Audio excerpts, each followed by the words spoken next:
துளங்கு நீள்முடி அரசர்தம் குறிசில் தொண்ட மன்னவன் திண்டிரல் ஒருவர்க்கு உளங்கொள் அன்பினோடு அங்கொடு நாழிகை ஏழுடன் இருப்ப. திருமங்கையாழ்வார் திருவேங்கடமுடையானிடத்திலே நடந்த ஒரு வரலாற்றை இந்த பாசுரத்தாலே வெளிப்படுத்துகிறார். துளங்கு நீள்முடி அரசர்தம் குறிசில் தொண்டை மன்னவன், அவன்தான் தொண்டமான் சக்கரவர்த்தி. தொண்டமான் சக்கரவர்த்தி திருவேங்கடவனிடத்தே மிகுந்த பக்தி பூண்டவன். அதற்காக தன் சிஷ்யனிடத்தில் இருக்கிற ஆசையால், தன் பக்தனிடத்தில் இருக்கிற விருப்பத்தாலே திருவேங்கடவனே தான் கையில் பிடித்திருக்கும் சங்க சக்கரங்கள் ஆழியையும் சங்கத்தையும் தொண்டமான் சக்கரவர்த்தியிலே கொழுத்து வைத்தாராம். தான் பிடிச்சிருக்க வேண்டிய சங்கு சக்கரங்களை தன் சிஷ்யனிடத்தில் கொடுத்து வைக்க வேண்டும் என்னால் அந்த சிஷ்யன் எவ்வளவு பாக்கியமானவர்! அப்படிப்பட்ட தொண்டமான் சக்கரவர்த்தி நித்தியப்படி கொண்டு பூக்களை சமர்ப்பிக்கிறார். ஆனா அந்த பூக்களை பெருமான் தலையால் தாங்கவில்லை, அது தரையில் கிடக்கிறது. ஆனா ஏதோ 2-3 மண்ணு பூக்கள் அதை போய் பெருமாள் திருமுடியால் தாங்கி கொண்டிருக்கிறான். இது தினமும் வியப்பான காட்சி. இதை பார்த்த தொண்டைமானுக்கு தாங்கவில்லை. திருவேங்கடவனிடத்திலே போய் மறுபடியும் தொந்தரவு பண்ணி கேட்டான். ஆனா வெங்கடேச பெருமாள் பதில் கூறவில்லை. ஏங்கிறத சொல்றேன்னுட்டுதான் நேற்றே உங்களிடத்துல சொல்லியிருந்தேன். இப்ப அதன் பால் இருக்கும் சரிதம் என்னான்னு பார்ப்போம். குறும்பருத்த நம்பி என்று ஒருத்தர். அவர் குயவன், மண் பாத்திரங்களை செய்து விற்கக்கூடியவர். ஒரு நாளும் மண்ணெல்லாம் பண்ணி முடித்து பானை முடிந்த விற்பாடு மீதம் இருக்கக்கூடிய குழைந்த மண், அந்த மண்ணை கொண்டு மண்ணாலேயே பூக்களை செய்வார். அந்த பூக்களை கொண்டு போய் திருவேங்கடவனுக்கு சமர்ப்பிப்பார். தள்ளியிருந்து சமர்ப்பிப்பார், அருகிலே கூட செல்ல மாட்டார், வெளியிலிருந்தே வணங்குவார். அப்படிப்பட்ட மகான், அதீத பக்தி கொண்டவர்.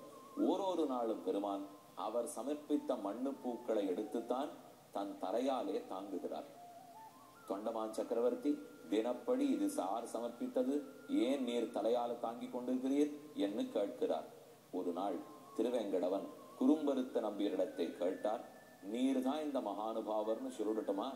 நீர் பக்தியோட உள்ளன்போட தூய உள்ளத்தோட சமர்ப்பிக்கும் மண்ணு பூக்களைத்தான் நாம் தலையால் தாங்குகிறோம்னு சக்கரவர்த்தியின் இடத்துல சொல்ல போறேன் என்று பெருமான் கூற, குறும்பருத்த நம்பி வேண்டுகிறார்.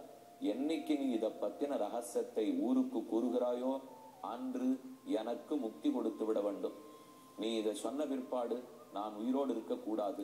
நான் ஆறும் அறியாமல் தூய்மையான பக்தியோட தொண்டு புரிய வந்தேனே தவிர யாருடைய அங்கீகாரத்துக்காகவோ இந்த ஏழை சமர்ப்பித்த பூக்களை பெருமான் எப்படி தலையால் தாங்குகிறான் பார் என்று 4 பேர் கொண்டாடணுங்கிறதுக்காக நாம் பண்ணலே என்று குறும்பருத்த நம்பி சொல்லிக் கொண்டே வந்தார். பெருமாள் ரொம்ப நாளா தள்ளி போட்டு வந்தார். ஆனா தொண்டமான் சக்கரவர்த்தி விடலே. யார் யார் யார் என்று கேட்டு வந்தான். கடைசியில ஒரு நாள் பெருமாள் முடிவு பண்ணிட்டார், தொண்டமான் சக்கரவர்த்திக்கு உண்மையை சொல்ல வேண்டிதான். சொன்ன உடனே குறும்பருத்த நம்பிக்கு முக்தியை கொடுத்துட வேண்டிதான் முடிவெடுத்துட்டார். அன்னைக்கு தொண்டைமானை கூப்பிட்டார். உண்மை இதுதான் சொன்னார். சொன்ன அதே வினாடி குறும்பருத்த நம்பி பரமபதித்தார். பெருமானுடைய திருவடிகளே அடைந்தார். வைகுந்த பிராப்தி கிட்டிற்று. ரொம்ப ஆச்சரியமான சரித்திரம் இது. இதுல இருந்து நாம தெரிவிக்க வேண்டியது, அங்கீகாரமே கூடாது. யாருக்கு நான் இப்படி பண்றது தெரியக்கூடாது, வலக்கை செய்வது இடக்கைக்கு தெரியக்கூடாது என்கிற அளவு. அவர் ஒன்றும் பெரிய தான பிரபு இல்லை, சாமானியப்பட்டவர், ஏழை. ஆனா அவர் உள்ளன்போட பூக்களை கொண்டு போய் சமர்ப்பித்தாரோ இல்லையோ, அதுதான் பெருமானுக்கு ஆசை. ஆனா அவருக்கு இந்த விஷயம் ஒருத்தருக்கும் தெரியக்கூடாதுன்னு எண்ணம். பெருமாள் சொன்னார். சொன்ன அன்னைக்கு இவர் புறப்பட்டு பரமதம் போயிட்டார். நமக்கு என்ன தோணும்னா, இந்த கதை நமக்கு எப்படி சுவாமி தெரிஞ்சது? பெருமாளோ தொண்டமான இடத்துலதான் சொல்லியிருக்கார். அன்னி வரைக்கும் ஒருத்தர் இடத்துல ரகசியத்தை சொல்லவும் இல்லை. சொன்ன அன்னைக்கே குறும்பருத்த நம்பி பரமதம் போயிட்டார். இந்த லோகத்துல வாழவே இல்லை.